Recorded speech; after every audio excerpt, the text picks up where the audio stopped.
Fury FC welterweight division will be shaking up today at Fury FC 111 as Ismail Israilov takes on Delano Taylor in a welterweight main event on UFC Fight Pass. But first, we get things started with an all-pro prelims broadcast live from the Imagine venues in Houston, Texas. It is time for these fighters to unleash the Fury. And welcome in, I'm Rahil Ramzanali, joined by the black belt himself, Michael Alexander, and UFC veteran, plus Fury FC Hall of Famer Alex Morono. And let's talk about this prelims broadcast. We have so many fun fighters, including Lucas Valente. Yeah, one of the best grapplers in the world outside the cage is really making some waves inside the cage. His third pro fight. Can't wait to see Lucas Valente. It's going to be unbelievable. Let's see if he gets another submission win. We got 5 fights on the prelims broadcast, including Josh Alimon back in action in the main event portion of the prelims broadcast. So let's get things started right now by joining the 4th member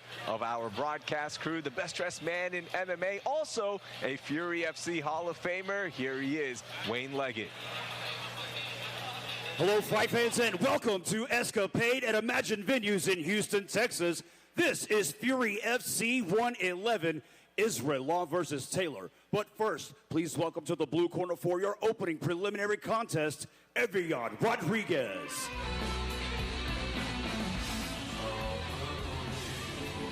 Evian Rodriguez, first fighter out.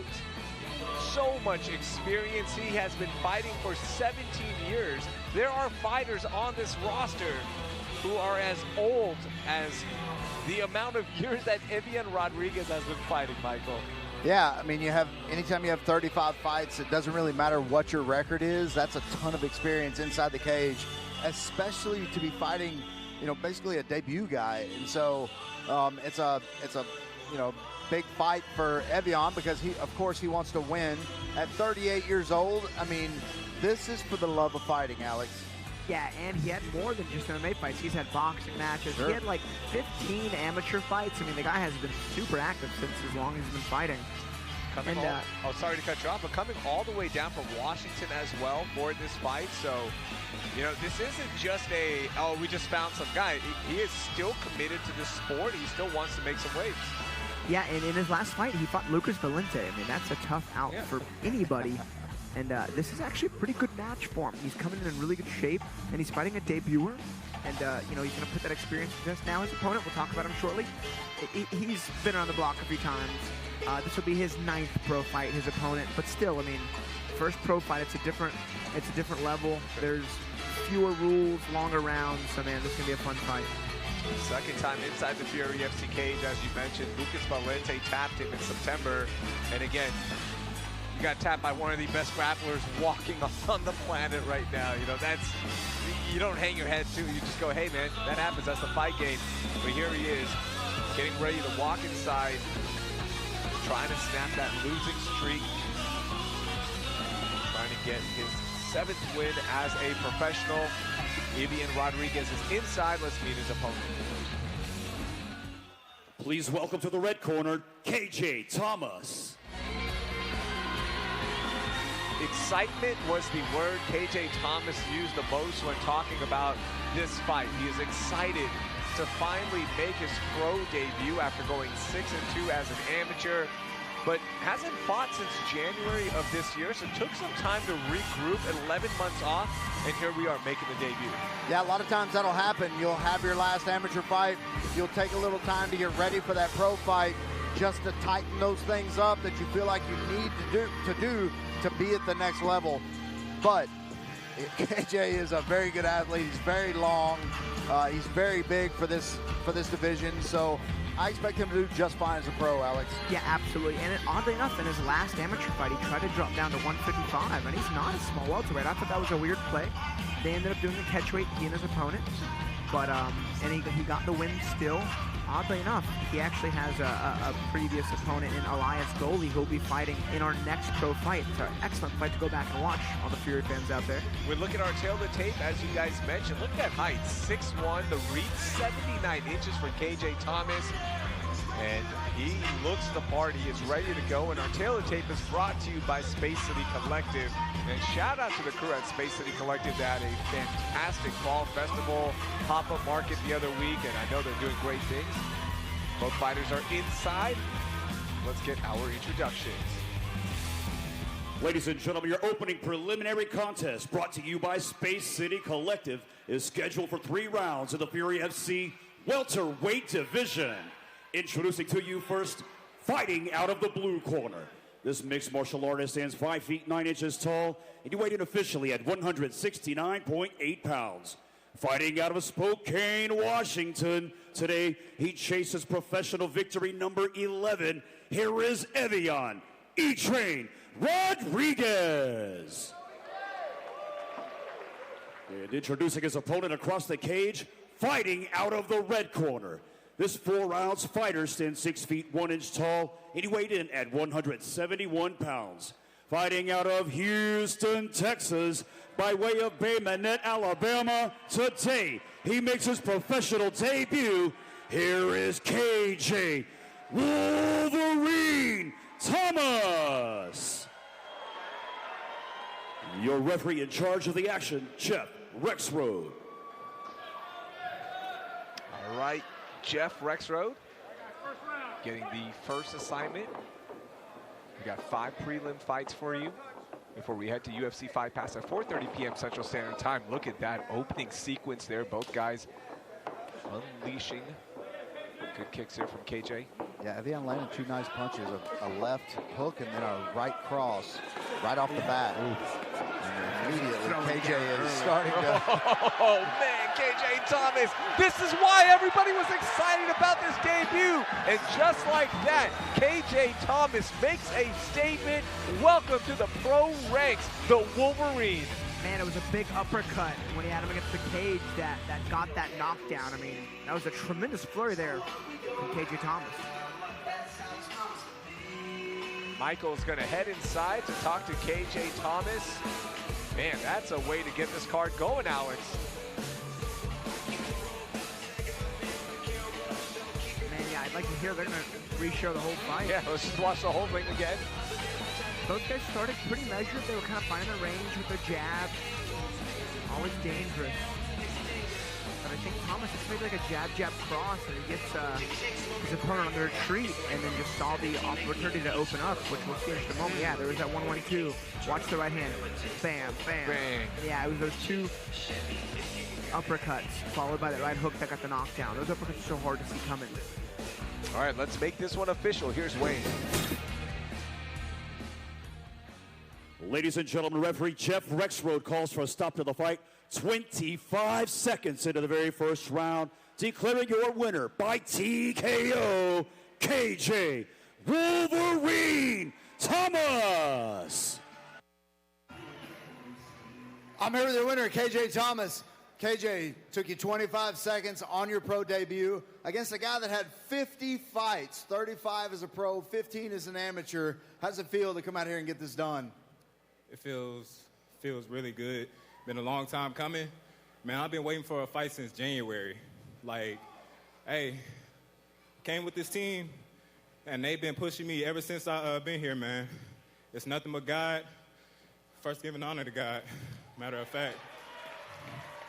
Well, KJ, you're a welterweight. You're 6'1". You say you're 6'1". I think you're taller, but you're a big welterweight. You just made a debut like that. Who do you want next and when do you want to fight? I know it's hard to find fights, but staying active is part of the game. Yes, sir. Hey, I'm going to take the rest of this year, get my body right, but I want to make the move down to 155.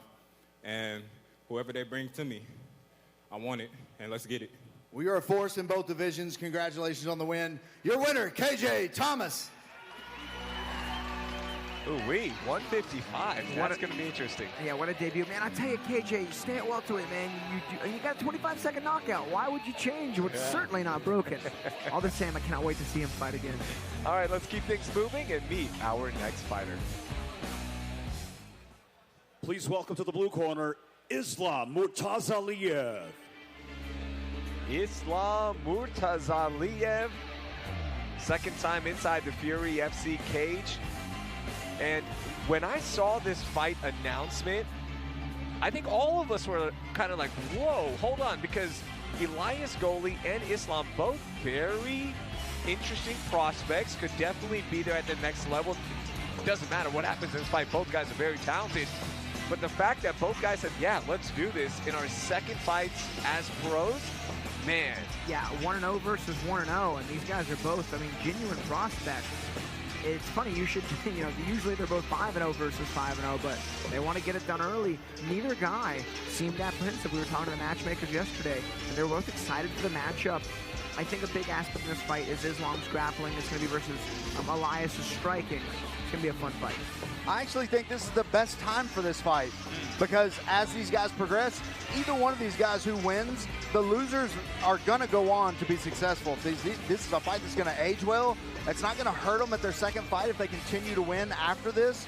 So either one, I think this is a great fight. I think this is a great time for both of these fighters to do this just to see where they are. Hey, I know he's the best. I know he's the best prospect. Only one fight in there, but let's see what I can do against a really high-level guy this early. I think it's a great fight. It's a great time to do it.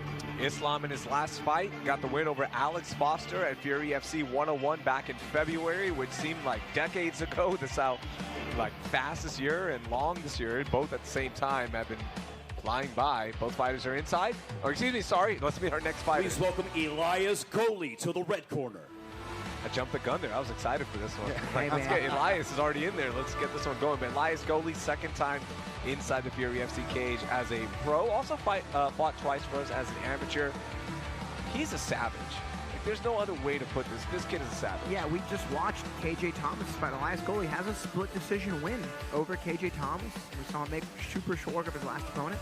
Yeah, Goley's a very unique, interesting fighter, but he really prefers his striking, his kickboxing in particular. He predicts he'll win this fight with a liver or a head kick, which would be the coolest. Yeah, and you know, been training at 10th Planet for a long time, moved back out to Hawaii, so he's got a lot of the 10th Planet guys in his corner, a lot of 10th Planet guys here, but you know, born and bred there as a fighter, but back in Hawaii, that fighting spirit of Hawaii is real. Every time we see a Hawaiian fighter, we know we're in for a fight. Last time out, beat Trayvon Coker, who, you know, is one of our favorite fighters, and he got the finish in round 3 in December of last year, and it was that flurry of punches that really changed things up, and he has those hands. We look at our tail of the tape brought to you by Warbringer, Southwest Bourbon, the cock of the walk. Reach advantage, height advantage going to Elias Goley, the 29-year-old, and this is going to be a banger. Yeah, and anyone cares about the weight, this was a catch weight at 175 pounds, so if there's coming in just under the limit. If you've never seen Elias, he always walks in with calm music. There's no, you know, there's no upbeat. There's not. It's just boom. He's zen. He's ready to go. He's a vegetarian too. It's crazy. Oh man, in such good shape. All right, both guys are inside the cage. Let's get our introductions. The following contest, brought to you by the Big Beast of Bourbon, Warbringer Whiskey, is scheduled for 3 rounds at a Fury FC catchweight of 175 pounds. Introducing your first competitor, fighting out of the blue corner.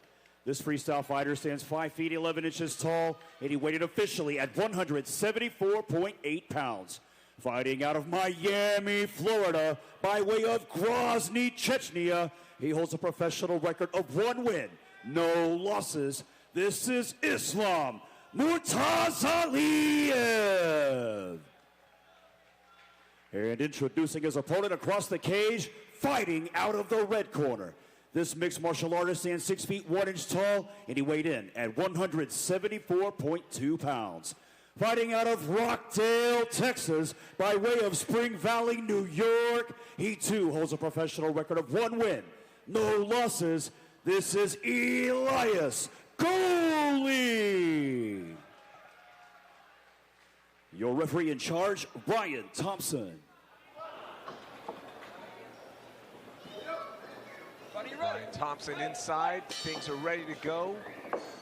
Islam with the blue gloves. Elias Goley with the red. Big opening kick there from Islam. Oh, man, good counter for Elias. Interesting, both guys are switch stance fighters. Yeah, not only, we talked about it a little bit on the walkouts, both undefeated, both at 1-0, but neither of these guys lost as amateurs either. So the loser of this fight is going to be their first loss ever. But again, I still think this is a good time for this fight. Islam with a hard takedown. Islam training at Killcliff FC. Elias, as you mentioned, Michael, long time fighter out of 10th Planet, has been training there. Yeah, I spoke with Zach Moore and Curtis Hembroff out in the parking lot on the way in, and they were talking about Elias. And yeah, I love those guys at 10th Planet, man. I was just there a couple weeks ago training. Always good training there. Ton of people on the mat. Elias, of course, trying to manage the bottom side of Islam, which is very, very tough. But he's also trying to preserve some energy. He doesn't want to waste all of his energy trying to get up and trying to, especially with a guy like Islam, because he is going to position himself well to keep this fight on the ground. Yeah, Goley on bottom's looking for a triangle choke, but against a guy like Islam, it's going to be so challenging. Holds his base and not getting that return. Get back to his feet so he doesn't get his back taken. He's doing the right things. Here's Elias Goley. Taking his time, patient. Big knee there for Islam. Oh, back to the ground we go. Ooh, kind of rear body lock, outside trip there. More attempt, but I mean, these like heavy wrestler, top position fighters, they get so many reps in. This is a good attempt. Ooh, man. So they get so many reps in, like defending these counter submissions, whether it be guillotines or kimuras or triangle chokes. I mean, no one's, impervious to getting caught, but these guys do have a ton of repetition dealing with it. Yeah, didn't try to beat it with his arm strength, beat it with head position. Nice reversal there from Elias Goley. Beautiful there. Nice for that butterfly guard, getting those hips light, using that to elevate Islam, and here we go. Another shot from Islam up against the cage. A good right hand by Goley prior to that. Notice how he keeps that overhook on the right side, uses that left arm to control the wrist. Him trying to throw up a triangle. Looking for it. He's getting pretty close. Maybe an angle for an armbar. Yeah. The attempt uses it to get up, though. I mean, classic like jiu-jitsu style attacks from close guard to hit these get-ups. Nice, that was awesome. Man, I think that hurt Islam. I think he hit his face on the mat whenever he rolled. Oh, man, Islam's using a ton of energy blasting through these doubles, especially in those scenarios where they run them across the cage, but they don't get the actual takedown. You got to make sure the calories burnt are worthwhile. Drops to his knees, cuts the angle, something we see Hamzat do all the time. Under 2 minutes left in round one. That was a really cool reversal. I'd like to see that in the highlights if this makes it out of this round. And a little, really kind of cool dropping rear body lock, outside trip. You can tell Goley, though, knew what he was getting into fighting Islam here. Quick get-ups. Clever scramble initiations. That flip was awesome. It wasn't even really a Granby roll. That was just kind of like a front flip. Yeah, I want to see that again. Yeah, it almost looked like a switch. I mean, it looked like but it wasn't. I don't. No, it's hard to see it happen so fast that it wasn't. But it reacted just like a switch would. And a switch, you will face plant if you don't have that arm ready. And if you're too deep, you'll mess your shoulder up. Oh too. yeah. Ooh. Nice elbow in the clinch there. Ooh. These are good shots. Man, yeah, Elias acknowledged. Oh. Elias' straight counter punches are looking tremendous. Man, and I think that right hand from Goley, I think it hurt Islam. Islam stopped moving immediately, put his head down, and just fell down. It wasn't like a shot. Those long arms of Elias Goley. And these guys are going to go on their stools after round one, and I want to slow things down a bit. Man, did we hear the 10-second clap at 35 seconds? Yeah, I think That was odd. Because our clock didn't stop. No. And there was no break in the action, right? No. all the same. That was an awesome round. Let's see. I wanted to see the highlights. Anyway. They were making sure we could see that reversal. So yeah, I mean, Islam with really good, takedown. I think he hit 3 takedowns in this round, so I didn't really do a ton of damage. Goley was actively looking for submissions off of his back. Islam did have a nice wrist guard at one point. That was that little rear body lock, dropping outside trip. More attempt here from Goley. Yeah, you see him holding that position, but with that leg. He hit the reverse with his front flip. Oh yeah, see? His face on the mat. Doesn't look like it stunned him as much in the replay as it looked like it did a little bit in the fight, but entertaining first round. Man, the body language of Islam, you can tell he's a little tired. Oh my God! Whoa! Whoa! He called it! He said it was going to be a head kick finish, and that is how you win a fight and a potential finish of the year. Elias Goley, have yourself a moment. Wow! On the face, the foot on the chin. Good stoppage by the ref, by the way. Yeah. Wow. I mean, wow. We have not seen a high kick like that in a while. Usually the high kicks, the shin goes kind of like near the temple, the top of the head. That was straight up foot to the entirety of the side of the face. Oh wow. My God. That was amazing. I think Goley was standing in the southpaw stance because it was a left high kick that did it. There was no switch though, so I mean, wow. Let's take a look at the replay. Yeah, front kick to the stance change. So now open stance, left high kick. Oh. Right over the shoulder, landed right on the chin. Beautiful. Clean as it gets. Throughout the week, Elias Goley and his team have been saying they wanted this fight, they wanted Islam, they wanted this matchup, and they felt like they had the advantage. And sure enough, man, I tell my fighters, the best way to win a fight, I mean, the best is a head kick. There's no better way to win a fight. That was unbelievable. And against the guy of the caliber of Islam here. I mean, man, I'm just telling you right now, let's take a look at this one more time. Our editing team has so much work ahead of them because they're going to have to change the intros for all of our Fury cards. This is going to be all over social media. That was one of the best moments that we have seen here at Fury. Out of nowhere. And the way Goley threw the kick, it looked like a body kick, but it wasn't really a question mark kick. He just kind of whipped his hips around to get it right to the face. I mean, the subtlety, the accuracy. Man. Notice the front kick in the stance change. Watch that left leg. Bam. Bam. Oh, that just went right up. Changed the trajectory right at the end there and tagged him right in the head. Let's make it official here, Wayne. Ladies and gentlemen, the end comes 4 seconds into round number 2. Declaring your winner by knockout, Elias Goley. I'm here with your winner, Elias Goley. Elias, I was talking to Alex Morono. He said that you told him you were going to win this fight either with a liver punch or a head kick. How does it feel to call that?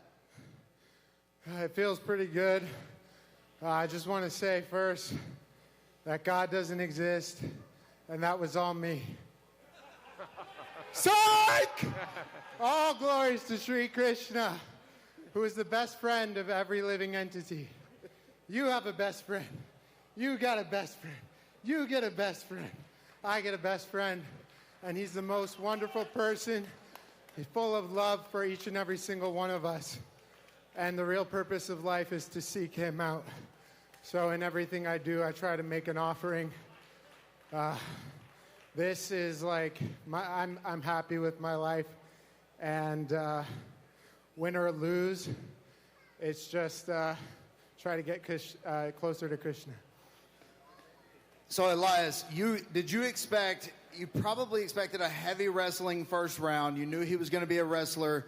But not just that, you guys are both prospects. Even though 1-0, neither of you had ever lost as an amateur or a pro. Why take this fight this early? Just faith in Krishna, and like I said, it doesn't matter win or lose. I've got a great life because I know about Krishna and his names.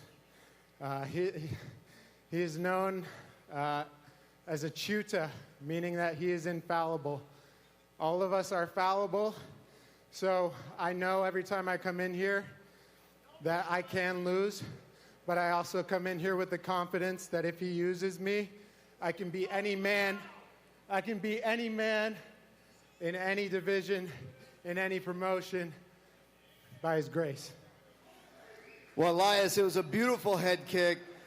Did you see something in between the rounds that you knew that early in the second round it was going to be set up? He was super tired, so I was orthodox. I hit him with a toe kick to the gut, and then I switched to southpaw and threw a little bit of a question mark kick, and he was worried about the kick to the gut again because he was exhausted. I knew he was going to be rushing to get the finish in the first round, and I was like, dude, I can last that and then fuck you up. Well, you did that. This interview's gone long enough. Thank you, Elias. Congratulations on the win. It's all my fault. Your winner, Elias Goley.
All right, welcome back to the Fury FC 111 prelims broadcast. Thank you for sticking with us. We have 3 more fights left for you. Let's meet our next fighter out.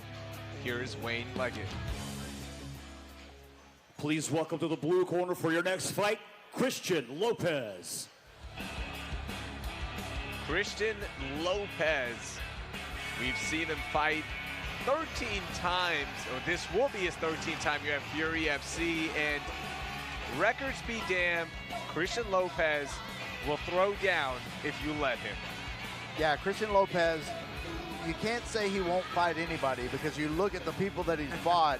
I mean, Josh Thomas, Karan Reed, Damian Arande, Joe Hendershot, Anthony Strapp, Kevin Rosas, Gabriel Echeverry, CJ Jimenez, it goes on and on. I mean, he has fought some, you know, the top of the heap here in this division. So he will fight anybody, and he would fight on every card if you let him, Alex. Yeah, absolutely. Plus, we just saw maybe the knockout of the year in our last fight, and Lopez's biggest win by far, he fought a kickboxing prodigy and got the craziest upset KO we've ever seen. So, man, don't blink with this guy. He can put your lights out with one shot. Christian Lopez is inside. Let's meet his opponent. Please welcome Cyrus Jimenez to the red corner. You know, all debuts are not made equal. Cyrus Jimenez is making his debut after never taking an amateur fight. And even with that, there is so much talk about him being a great prospect, somebody to watch out for because of his wrestling background. Has always been around the sport. Yeah, I mean, somebody who's been in the gym as long as he has, comes from a fighting family. His brother is on the card tonight. So, and, you know, it's not a wonder he hasn't fought, because Alex and I were talking about this. Cyrus has 8 kids. And so when you have 8 kids, it's hard to make time to get into camp for a fight, Alex. Yeah, if you guys see the guy with the gray hat in his corner, that's his brother, CJ Jimenez. He'll be actually opening up our main card tonight. He's put on some of the absolute most fun fights we've ever seen here in Fury. Yeah, from what I hear, man, Cyrus's wrestling is just otherworldly. Plus, he's an OG 4-ounce Fight Club team member. And, man, they got Josh Van fighting for the belt soon. Aswell's coming off a big KO win in Brazil. That team is just on fire at the moment. They've always been a big staple in Houston, but as of late, man, they've really been on another level. We look at our tailor tape brought to you by Walid Pirzada for all of your custom bespoke suits. Hit them up in Sugar Land, Texas. They, of course, provide us with all of our great wear right here on the broadcast team. But you look at that age, 38 years old, making that debut, 68 inches on the reach, short on the height as well for Cyrus Jimenez. But this dude is a battler. He will battle, and he will grind out this win if he needs to. Both fighters are inside. Let's get our introductions. The following contest, brought to you by Walid Pirzada, is scheduled for 3 rounds in the Fury FC featherweight division. Introducing to you first, fighting out of the blue corner. This mixed martial artist stands 5 feet 11 inches tall, and he weighed in officially at 145.8 pounds. Fighting out of Houston, Texas, today, he chases professional victory number 4. This is Christian, the Cannibal Lopez. And introducing his opponent across the cage, fighting out of the red corner. This 4-ounce fighter stands 5 feet 9 inches tall, and he weighed in at 145.6 pounds. Fighting out of Waller, Texas, today he makes his professional debut.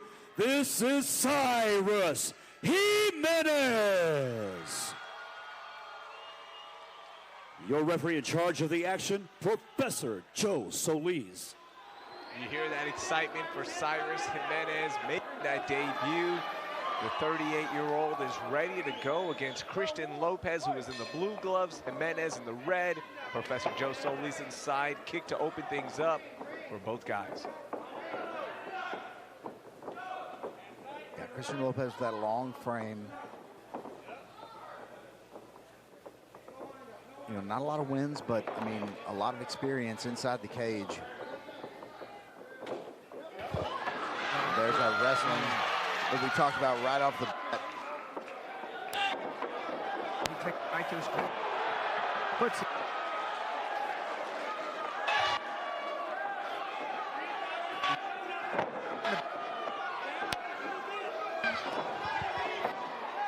And wrestling is Cyrus.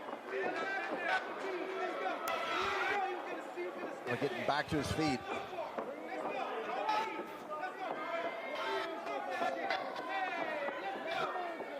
There.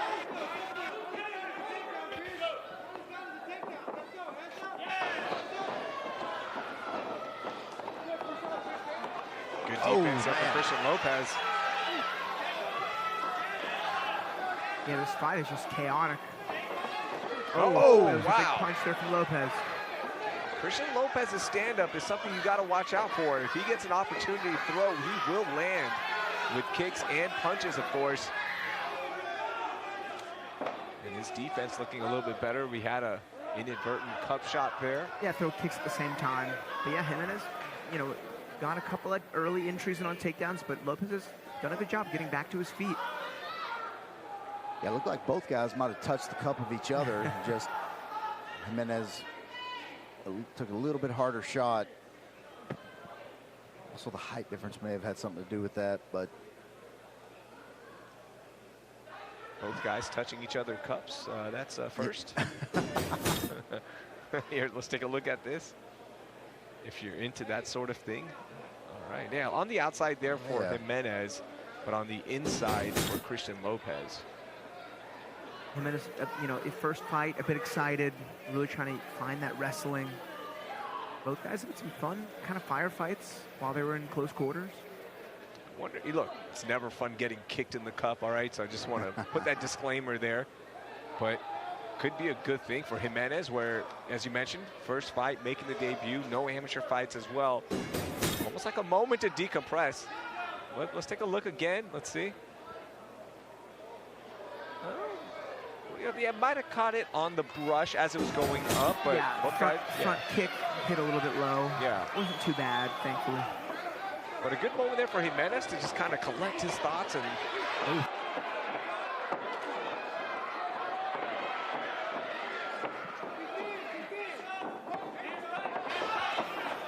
Man, what a flurry of action here. Yeah, that was the moment that Jimenez had needed. Christian, though, with a crafty reversal attempt, failed. Jimenez in the open guard. Kind of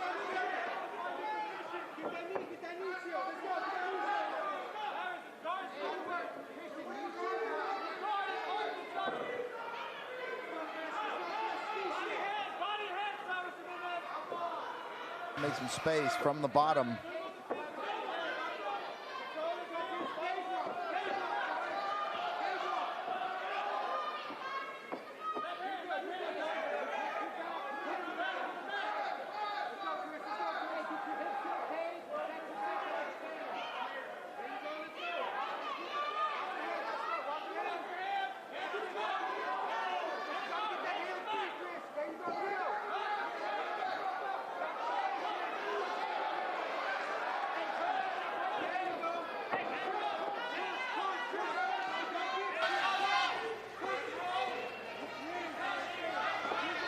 Christian Lopez back to his feet, closing the distance. Oh, fake shots again. Roll of a change there from Cyrus. So, viewers at home, if we end up going radio silent, we're dealing with some technical issues right now, so bear with us. Been a dynamite first round here. Yeah, a little wild, but there's still a minute and 40 seconds left. Been a lot of action here for the first round.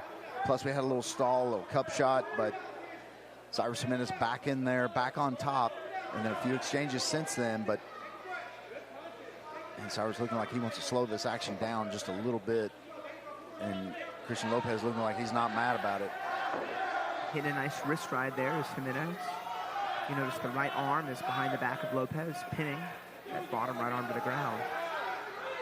If Cyrus can get his left hand free from the grasp of Lopez, he can let those punches fly. Looks like he's going for maybe even like a chicken wing. Crude Kimura. Yeah, he's trying to pin that hand behind the back. Lopez is hip to it though.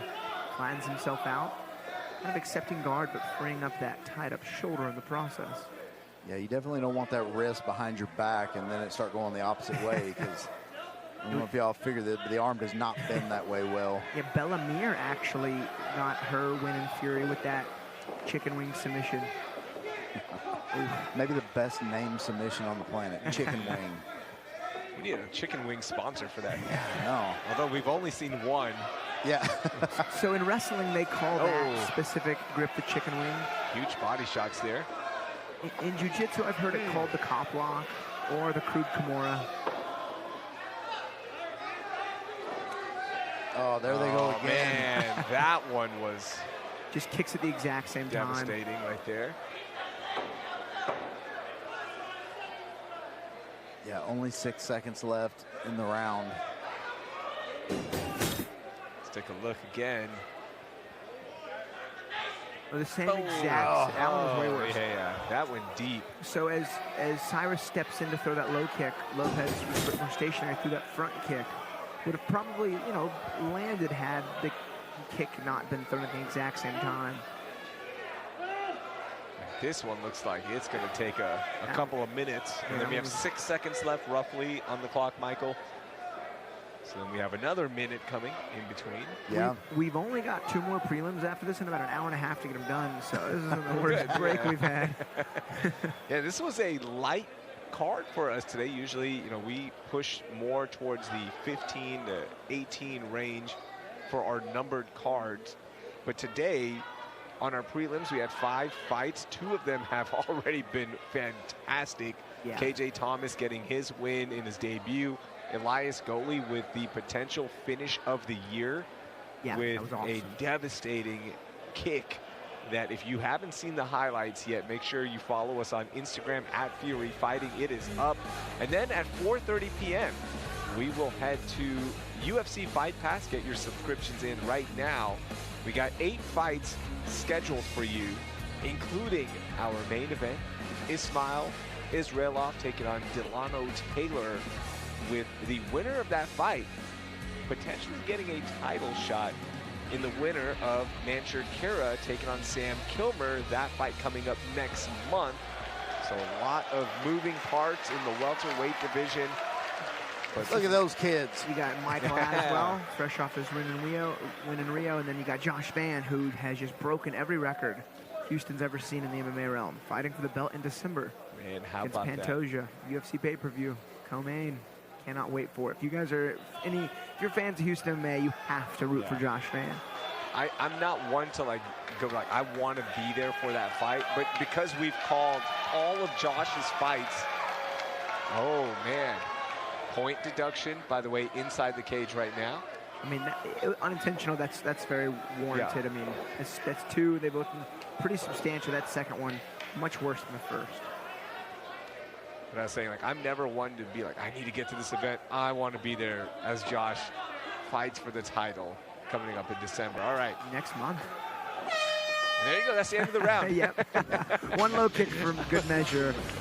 Yeah, what if that would have been a cup shot? Oh. What if the cup shot happened with 1 second left? Give the other 5 minutes. Yeah. Oh. That was a really good first round. That was a really fun first round to watch. Breaks aside.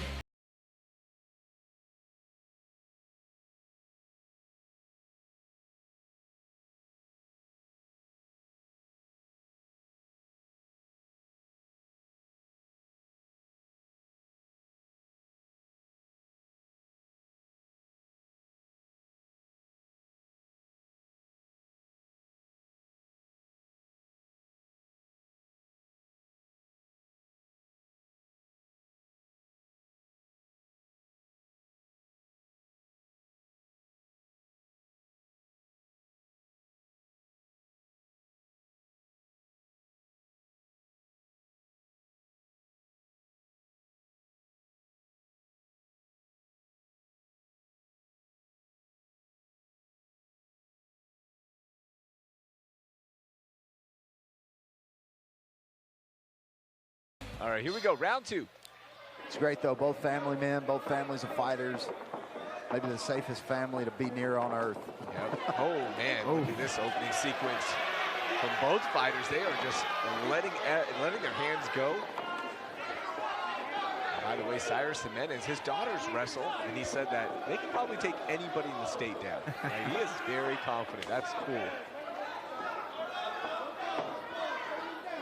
I mean, Christian Lopez rarely gets guys willing to brawl with him.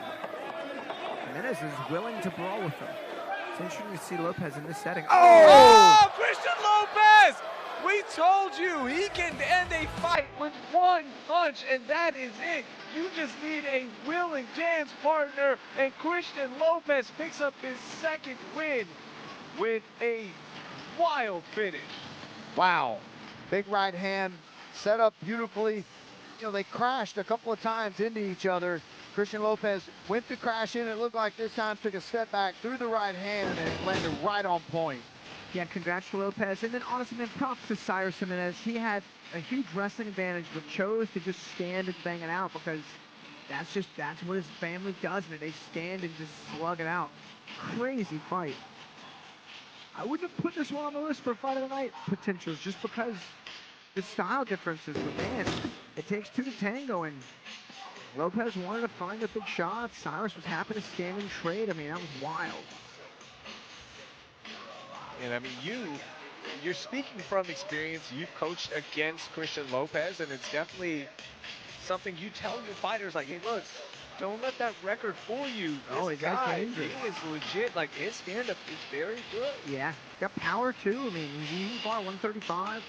Last fight's been 145, but I mean, crazy. What an afternoon so far. 3 fights, 3 finishes, 3 highlights. We'll see if we can keep the streak going. But first, let's make this one official. Here is Wayne. Ladies and gentlemen, Professor Joe Solis calls for a stop to the fight. 37 seconds into round number 2, declaring your winner by TKO, Christian Cannibal Lopez. I'm here with your winner, Christian Lopez. Christian, it's not you'll fight anybody. You fight. It seems like you're on every card. You finally got somebody to stand in here and brawl with you after a wild first round, and you found a place for that right hand. Yeah. Been training hard, man. It's about time I fucking win. Oh, my bad. But, hey, everything goes to God, first and foremost, and then to my coach, Marco Dominguez. Man, he was a hell of a fighter. I give him that. Christian, were you expecting a big wrestling first round? And were you kind of surprised that he was standing and banging with you? I really was. Anybody that usually my hands touch, they want to take me down. But, hey, like I said, I give it to the guy. He stand and bang. He indulged with me with the hands. I'm grateful. Well, Christian, that right hand is the real deal. Congratulations on the win. Your winner, Christian Lopez. Congratulations to Christian Lopez picking up his second win, and here is the finish one more time. One punch, good night. Welcome to the Christian Lopez experience. And there is the reaction cam. I didn't stand up on this one, but I did. Again, anytime I grab Michael, you know it's for real. Yeah. Blue corner, Travis Hudson. Yeah, for heel starts undressing me, you know that it's a bad knockout. There was one card, we had like 5 finishes in a row, and I think you had a little bruise on your left side. I would just go. I had fingernail marks in my left arm. It's just, oh, come here, big brother. Oh my God, you see this? That's right. The fun of this broadcast crew. All right, Travis Hudson, first time inside the Fury FC cage. Got his first professional win back in August. Turned pro last year, and here we are. He is here, ready to go. Yeah, and you know that win is in his last fight, won by rear naked choke, and so you know takes a lot of pride in his grappling ability. You know, he was 4-4 as an amateur. You know, and had some submissions as an amateur also. But this is a different beast that he's going to be in there against. Yeah, I thought it was an interesting matchup. He prefers to grapple, and he's fighting a good grappler. I'm curious if that can neutralize any potential advantages there. He is inside. Let's meet his opponent. Please welcome to the red corner, Lucas Valente. Current BJJ black belt world champion, #1 lightweight on IBJJF's world rankings. He's a multiple-time decorated champion, 2-0 inside the Fury FC cage, third time here. Has won both of his fights, Michael, in under 1 minute and 10 seconds. Yeah, I mean, Lucas Valente is as good as it gets in one aspect of his game, but we do see improvements in his striking every time he's in there. And, you know, people are going to try to avoid his grappling game at all costs. And, you know, we were talking about Travis Hudson. He likes to grapple. Could you imagine what the world would be talking about tomorrow if he were to submit Lucas Valente? Although that is a very, very tall task. That is going to be very hard to do, not for just Travis Hudson, but for anybody in this division at this level or the next. Yeah. Beyond that, Valente is an exceptional athlete. You guys can see him on the screen. A dang near unpassable guard. He's wildly flexible. Has won pretty much every big accomplishment in jiu-jitsu. I mean, this is kind of what promoters look for in terms of prospects. Hey, he is the golden boy, Lucas Valente. Our tail to tape for this lightweight division showdown, brought to you by OnlyFans. Subscribe to the OnlyFans page for Fury FC for behind-the-scenes look. And yes, the ring card girls are on there as well. See that 156 did make weight, 5'9", so short on the height, short on the reach for Lucas Valente, but I don't think that's going to matter too much if he gets you to the ground. Both fighters are inside. Let's get our introductions. The following contest, brought to you by OnlyFans, is scheduled for 3 rounds in the Fury FC lightweight division. Introducing to you first, fighting out of the blue corner. This mixed martial artist stands 5 feet 10 inches tall, and he weighed in at 155.8 pounds. Fighting out of Louisville, Kentucky, today he seeks his second professional victory. This is Travis Hudson. And introducing his opponent across the cage, fighting out of the red corner.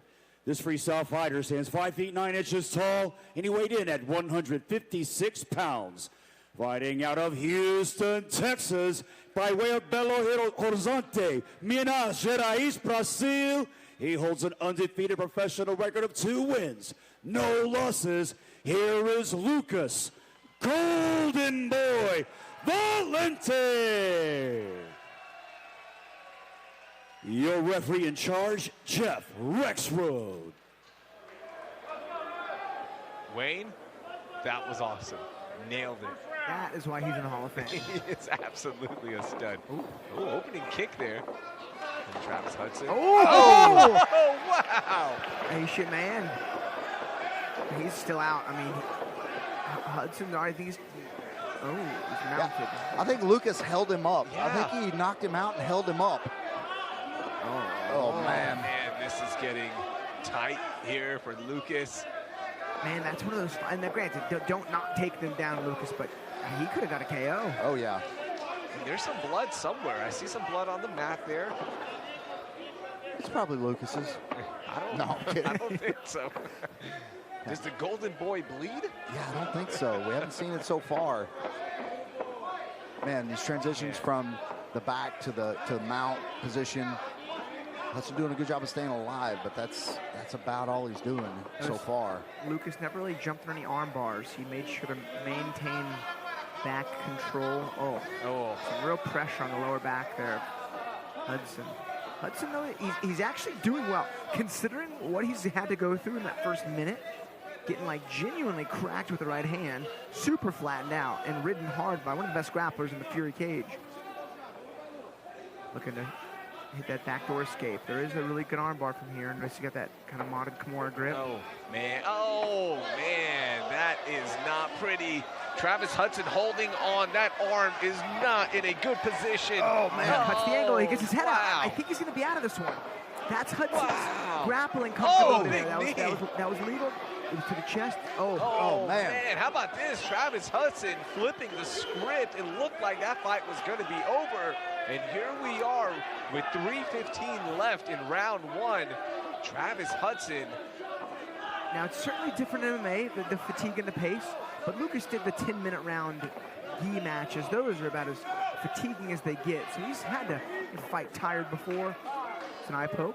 Oh, man. Wow, let's take a moment to talk about that. How did Travis Hudson survive that? Because that arm looked like it was done for. So, man, looking at all of his past wins by submission, you know the guy at least knows how to grapple. Is he a better grappler than Lucas? I mean, let's be honest, probably not. But he does know the techniques to get out of these submissions. And that armbar was deep, but he ended up kind of clearing Lucas's head over his leg over his own head, and then got out of it. Yeah, and, you know, Lucas was reaching kind of long on that armbar, too. So if that was a little closer to his body was a little closer, a little more over his forearm than his wrist, I mean, he could have broken it. But if Lucas couldn't get enough leverage on it to break it, then it was probably just loose enough to get out of that Kimura or armbar, whatever it was going to turn into. Take a look at that eye poke. Went in with open thumbs. It almost looked like he was like a Three Stooges style. Double, yep. Man, and what timing for that, because Lucas was a little tired. Yeah. Man, one thing, and as a guy who's fought 50 times, they should penalize eye pokes way worse. Like, I know it was unintentional. They should take a point for that. Because Lucas is going to fight compromised. And, like, it's almost like a compounding foul. The guy in Lucas who follows the rules deals with all of the repercussions of a foul that his opponent, you know, accidentally administered. And, we're going to get the doctor in here to check up. And you can kind of see, it looks like his eye is a little, it's getting a little puffy right now. So we'll take a look at this. Hopefully the vision is good. Yeah, it looks like he's able to hold his eye open. That's the main thing. Is like if it's damaged, you know, that's one thing. But as long as you can open it and you can see out of it, that's the other. And usually, if you can hold it open at this stage of the fight, if there's no swelling on the outside, you can usually see out of it.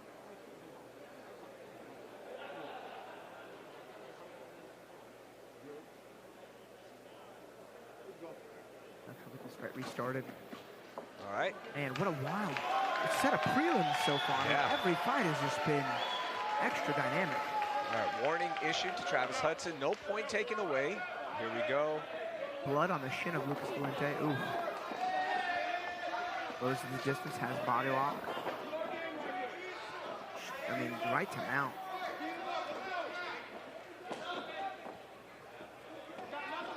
Oh man, good punches there from the bottom. Lucas ate those punches to get mount. He knew. He was like, whatever. That's crazy. Those are decent little hammer fists too from bottom position. Body lock in right now for Lucas Valente. Right arm going across the chin. And man, just another good punch. That was like Michael Murphy-esque. Yeah, he's got to pay attention to those hands, though. You can't leave those unoccupied for very long, especially with Lucas. Oh, he's got the choke sunk in. This one is sinking in. And well, there's a little fight left in Travis Hudson, but the tap might be near. Yeah, he's got a good angle, does Lucas. That is it. That is it. That was good for Lucas, man. He had to deal with some adversity there. Hudson, honestly, man, about as tough as they get, was looking to stay in that fight and win just any chance he had.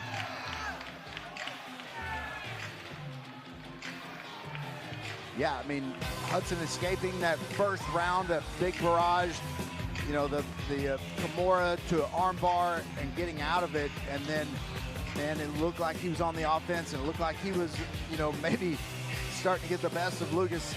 And then that eye poke, the little break there, Lucas wasted no time after that, making sure he got this to his spot.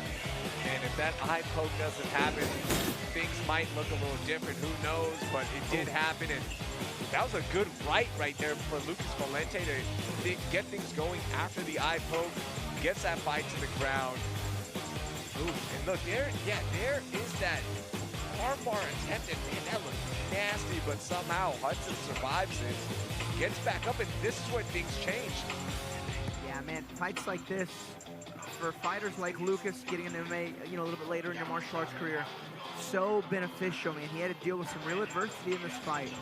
You know, finding almost the finish a couple of times with his opponent surviving and then coming back at him hard, and then having to still find the path to victory. A great fight. Props to Hudson there too, man. That guy was tough and game. Yeah, he was in some tough spots, escaped as well. So there is another finish. Let's make it official. Ladies and gentlemen, referee Jeff Rexroad calls for a stop to the fight. 2 minutes, 58 seconds into the very first round. Declaring your winner by tap out due to a rear naked choke, Lucas Golden Boy Valente.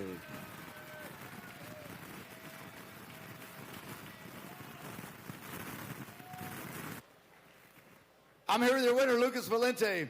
Lucas, had him in a lot of trouble to begin the first round. You had a tight submission, it seemed like, and he was able to get out of it. Were you surprised? Man, very, very flexible shoulder, a lot of heart, and I really admire that.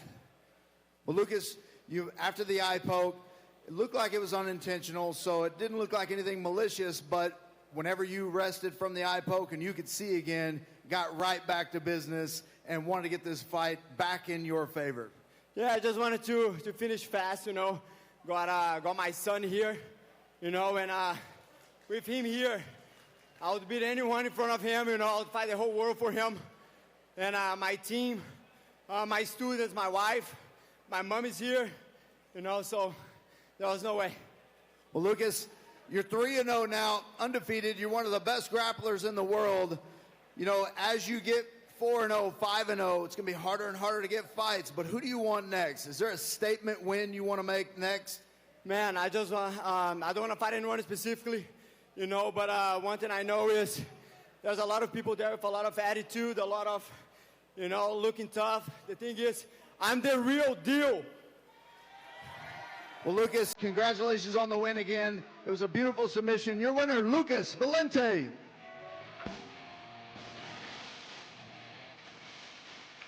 Congratulations to Lucas Valente, picking up his third win as a professional.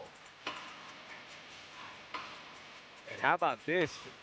The Houston Texans also pick up a win today. They were trailing a lot of that first half, and here they are picking up a win against Jacksonville. All right, final fight of our prelims broadcast. Let's meet our first fighter. Please welcome Josh Alimon to the blue corner. Uh-oh, Wayne Leggett losing his voice. Did y'all hear that? One shot of Warbringer whiskey, that voice will come right back. Yeah. Josh Alimon, the superstar, making his way out for the 5th time inside the Fury FC cage, trying to push that record above 500 now, riding a 1-fight win streak. Got the quick finish of Dustin Smith in June with a round 1 rear naked choke. Yeah, Josh is one of those guys whose losses almost probably were as impressive as his wins, because it's against Tony Toro and Nick Talavera. So, you know, two guys that you're going to see, you know, later on this card, you're going to see Tony Toro, absolute savage. And, you know, Josh Alimon, in my opinion, is eventually going to be one of the best prospects coming from this promotion. He's very good. Most notable fact of Alimon is when he was an amateur, he had back-to-back super KO flying knees. I mean, once he got wins like that, he was such an easy guy to keep an eye on, easy guy to root for, super nice, fights his butt off. And in one of his other losses, Talavera, he had that fight won going into round 3. Yep. He just got caught with a crazy submission from close guard by Talavera, who's a good grappler. And yeah, Alimon's the man. Don't blink when you watch him fight, and he's gonna look for that finish. All-star, the oldest of 11 kids in his family. Yeah, the youngest is about 4 or 5 years old. He was talking to TJ DeSantis on Extra Rounds about this fight. He's an accountant full-time, so you know, makes time like most of our fighters working full-time jobs. But he is fantastic. He is inside. Let's meet his opponent. Please welcome to the red corner, Eduardo Annayia. This is going to be a tough task for Josh Alimon. Eduardo Annayia has a lot of experience, 8-time inside the Fury FC cage. He is riding a 1-fight win streak as well. Got the unanimous decision win over Zach Henson back in June of last year at Fury FC 92. And the one thing that, if you want to talk about Eduardo Annayia, his defense on the ground is phenomenal. Yeah, Eduardo's a really well-rounded fighter. He'll stand and bang with you. You know, if you're on the ground, he's dangerous there also. And, you know, like you said, for Hill, very hard to keep down, very hard to submit, very hard. He's just a hard fighter to deal with.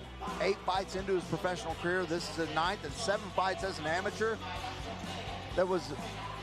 It's just, you know, he's one of those guys that he can beat anybody in this division. It's just a matter of, you know, putting it together. And, you know, in this case, you got 2 really good guys going at it. We look at our tail of the tape, brought to you by the Fury Unleashed podcast. Get a full recap of everything that happened this weekend on the Fury Unleashed podcast by subscribing to it wherever you get your podcasts, where you see the height advantage for Eduardo Annayia, the reach advantage going to Josh Alimon. Both fighters are inside glove touch, respect between these competitors. Let's get our introductions. The following contest brought to you by the Fury Unleashed podcast, available on Apple, Spotify, and YouTube, is scheduled for 3 rounds in the Fury FC featherweight division, and it is our final preliminary bout of the afternoon. Introducing your first competitor, fighting out of the blue corner. This strong-style mixed martial artist stands 5 feet, 9 inches tall, and he weighed in at 146 pounds. Fighting out of Rosenberg, Texas, by way of Los Angeles, California, his professional record stands at 2 wins, 2 losses. Here is the all-star, Josh Alimon. And introducing his opponent across the cage, fighting out of the red corner. This 4-rounds fighter stands 5 feet, 11 inches tall, and he weighed officially at 145.6 pounds. Fighting out of Houston, Texas, he holds a professional record of 4 wins, 4 losses. This is Eduardo Annayia. Your referee in charge of the action, Ryan Thompson. All right, Ryan Thompson inside, final prelims fight. And then we head to UFC Fight Pass at 4:30 p.m. Central Standard Time for Fury FC 111. Good opening sequence there for Eduardo Annayia. A good right counter for Josh Alimon. I had a chance to speak with him earlier this week, guys, and his focus is staying focused on every single moment. And he said, I can't let what happened against Nick Talavera happen again in my career.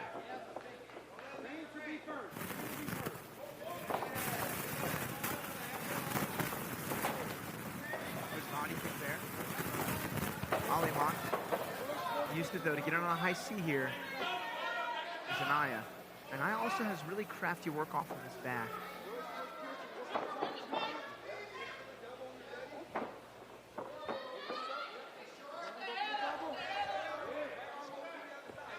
Guys like Alimon, man, they have such tremendous balance on one leg there. I think Annayia realized the juice wasn't really worth the squeeze. Oh. That's maybe the fastest get-up we've seen off of a slipped high. Yeah.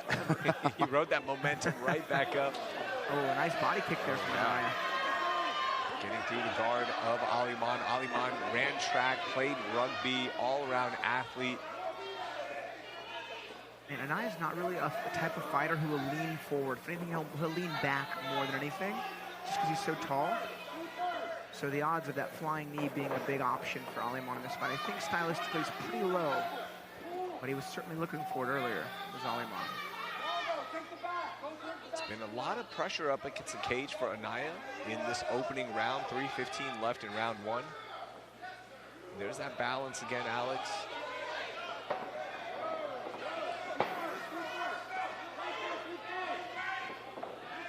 I think Alimon's trying to line up a straight right hand, get a good connect, and then maybe find the knee behind it. Oh, man. Oh, wow. Another big kick attempt. Yeah, Annayia is kind of reaching out and pushing Alimon back, and Alimon's not able to reach him whenever he does it. Sorry. Eduardo Annayia looks great. I mean, if I'm not mistaken, I'm pretty sure he fought at 125 in the past, and then 135, and now 145. And if anything, he looks probably best at this weight class. Oh, another big open stance kick there. Alimon with good defense, though. Absorbed most of that on the forearms. And again. Alimon does have a tremendous wrestling background as well. He's used it in a lot of his fights.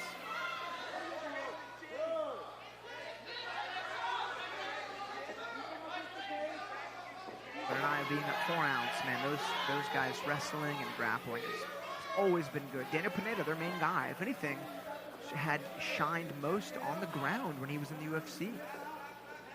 I'd done some rounds with him. They were always so much fun, but miserable at the same time because the grappling was so good.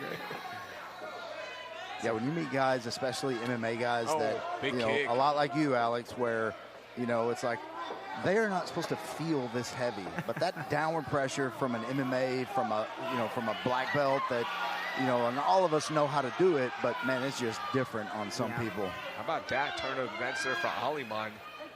Had the back there for a second. Both guys super defensively responsible. Oh man, big body punch there for Annayia. Didn't rattle Alimon too much, but nonetheless, good damage. We haven't been out of the first round many times in this prelims broadcast. And when we did leave the first round, the fight ended quickly in round 2. Yeah. This has been a fun start to Fury FC 111. And again, the main card is just so good. They got so many heavy hitters. Lester Beatrice Jr., Bruce Whitehead. I mean, cannot wait.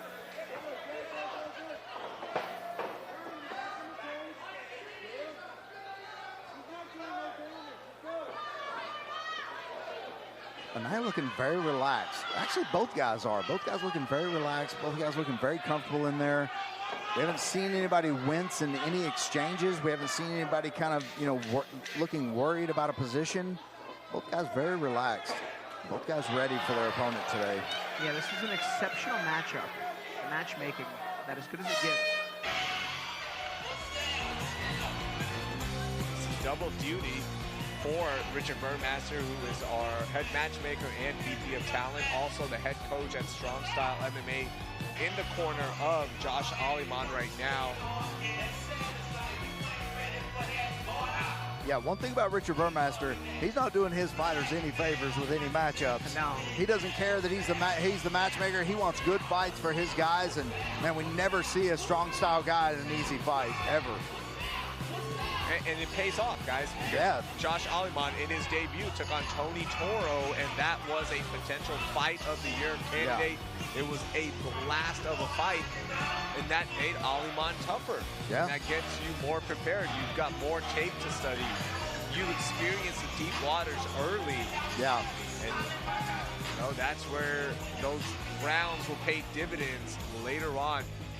On Fury Unleashed podcast this week, they were talking about you, Alex, and how you took so many tough fights before getting to the UFC, preparing yourself for those tough UFC battles. Yeah, and I felt ready when I was in there. It's one thing to get there, but if you got there taking some easier fights, can you sustain that run? And it's all about sustaining the run in the UFC, something you've done such a great job of. Thank you.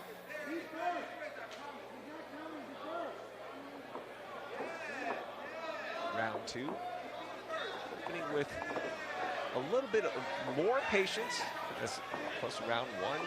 Annayia throwing more right now. He's been going to the body of Alimon a lot. Alimon on a classic single leg. Annayia, though, doing a good job slipping his leg out. The guys have really gone tit for tat.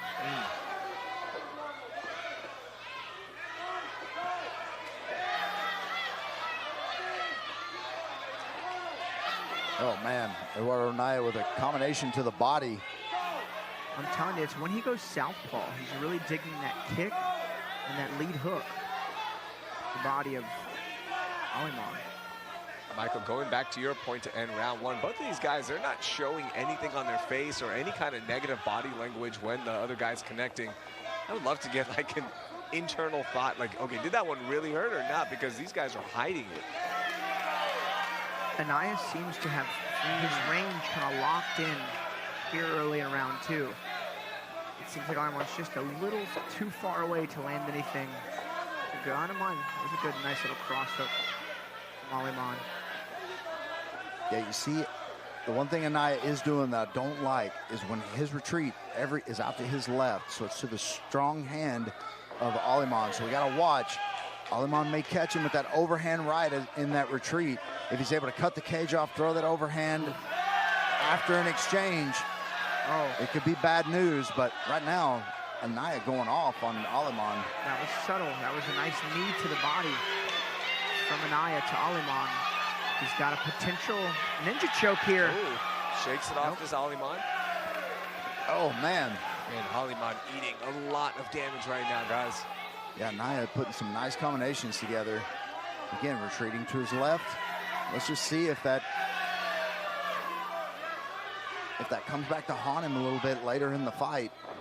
You know what? Alimon is so technical. I don't think he's throwing really any right hooks. Mostly straight rights down the pipe. There's that high kick, though. So it's one you got to be worried about if you're circling that power side.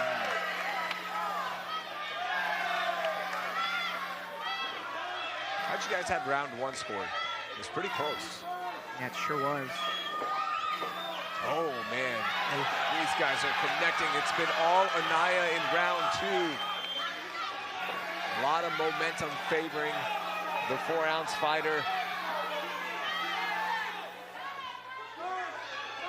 Ooh, big left hand from Annayia. Oh, big left hand from Alimon. Maybe the hardest shot of the fight so far. Ooh, nice uppercut there from Annayia. And Annaya's just touching. He's not overthrowing. He's not doing a great job of throwing combinations. Hardly anything is thrown by itself. He'll throw a jab every once in a while or a feint, but man, when he's throwing in combinations.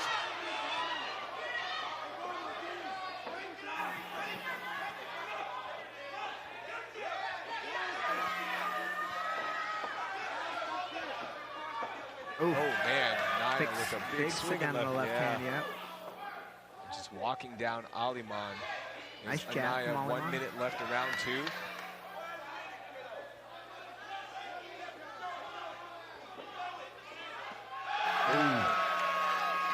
And Annayia being very creative with his striking today, throwing a little bit of everything.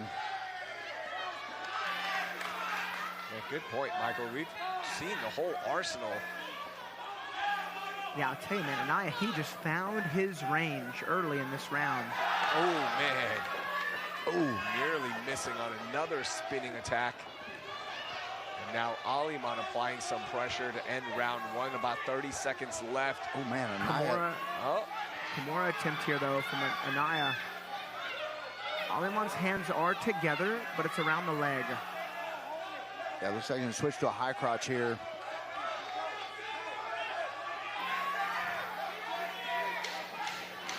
Scores the takedown, does Alimon.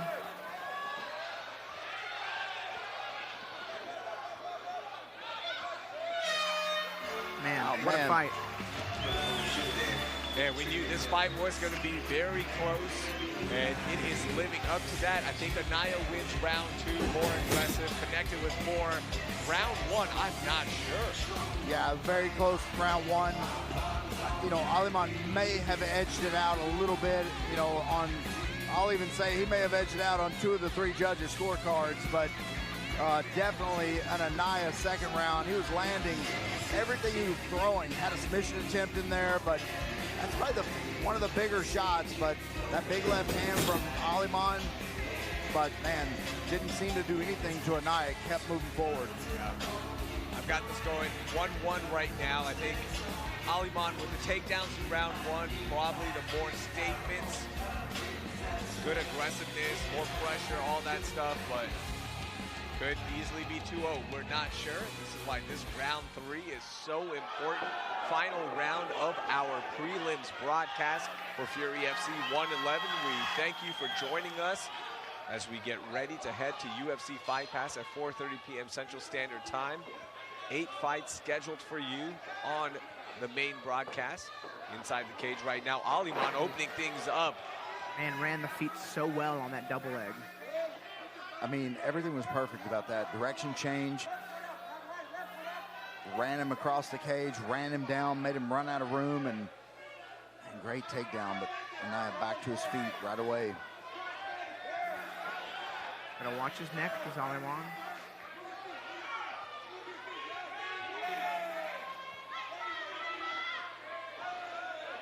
Good knee there from Annayia.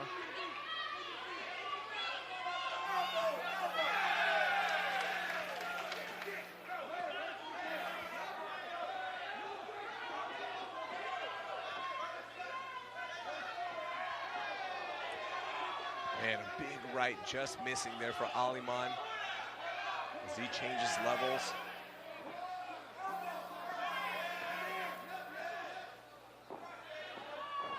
And now you're doing a great job of equalizing these takedowns. And on the takedowns Alimon's landed, Annayia's gotten right back up. Yeah, Annayia just putting his hands on the ground and working his way back up to the turtle and then to his feet. I mean,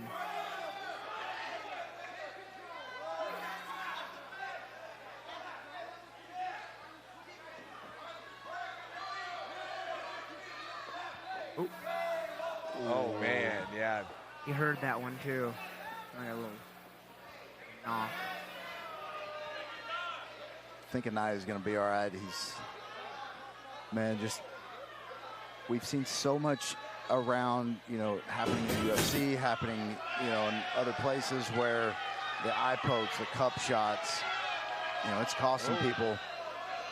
I mean, we saw maybe one of the worst cup shots in history at the last event we did, and the fight wasn't able to go on. But Eddie Friday connected with the cup of Herman or Pineda. Herman's okay, by the way. Yeah. We did get an update on that one. I thought we might have lost a testicle. Yeah. It was bad, man. May have lost a future generation. Yeah. Fun fact, you can still, even with one, it's all good.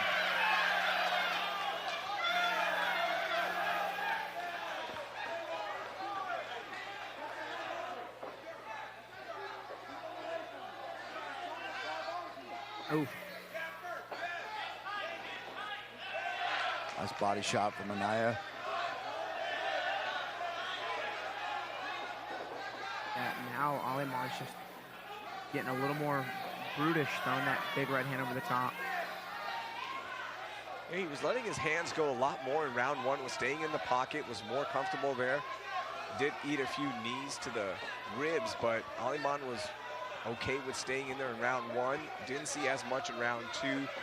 Annayia changed the pace up a little bit more, brought more pressure. But now returning back to that round three style for Alimon, where he's staying in the pocket, taking some damage. Man, right whenever Alimon lands something big, Annayia just throws back 2 or 3. Ooh.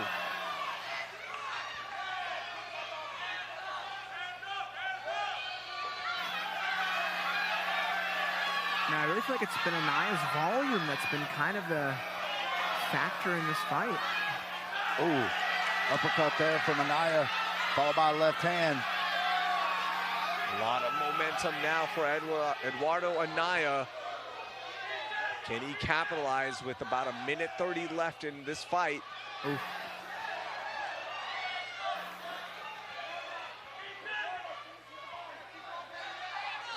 Both guys trading inside. Has been a fun fight so far.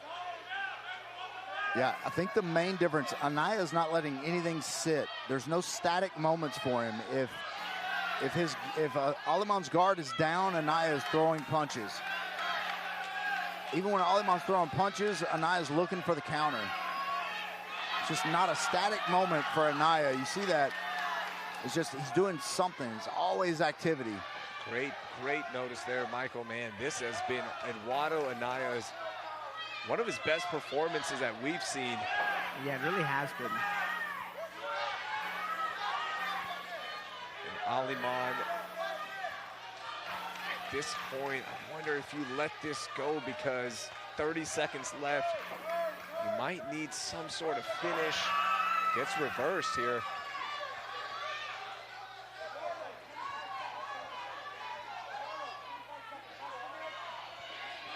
There's Alimon trying to sit with that head.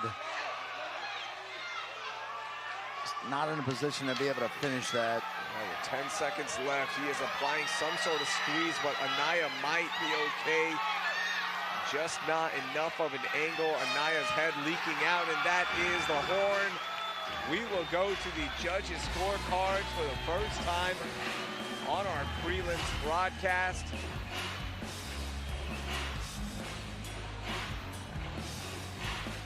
I think round what two, a fight, man. Yeah, I think round 2 was Annayia. I feel very confident saying that. Round 1 was very close.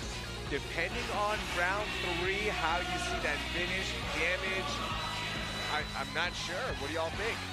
Yeah, I think this is going to be a 2 rounds to 1. Worst case, it's going to be 2 rounds to 1 Eduardo and Annayia. You know, I think there's maybe a couple of judges that had Alimon winning the first round, but round 2 and round 3, I think, were both belong to Annayia.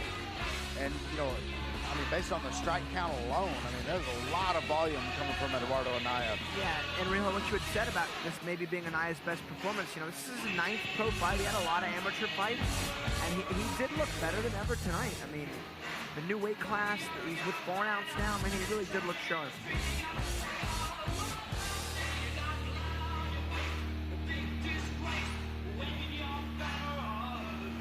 Coming up at 4:30 p.m. Central Standard Time on UFC Fight Pass. We've got 8 fights for you, including Lester Batres Jr. taking on Damar Roa in our feature fight of the night. We also have Nicholas Gay taking on James Ford in the light heavyweight division. And Sean King versus Tony Toro is one that you need to circle right now. Let's head inside and find out how the judges scored this one. Here's Wayne Leggett. Ladies and gentlemen, after 3 rounds of combat, we go to the judges' scorecards for your decision. Brought to you by the Fury Unleashed podcast. All 3 judges score the fight 29-28, declaring your winner by unanimous decision, Eduardo Annayia. Unanimous decision win for Eduardo Annayia, and that will wrap up things here for our prelims broadcast. Congratulations to all the winners. Man, that was a fight that I think both fighters are going to come out better for. Obviously, Annayia picks up the win, but for Alimon, that is a battle that will get you good for the rest of your career. All right. On behalf of the entire Fury FC team, for our partners at DNA Studio Productions, for Michael Alexander, for Alex Morono, and Wayne Leggett, I'm Real Ramzanali. We will see you on UFC Fight Pass in just a few minutes, 4:30 p.m. Central Standard Time, as Ismail Israelov takes on Delano Taylor. Thank you for joining us, and we will see you on UFC Fight Pass.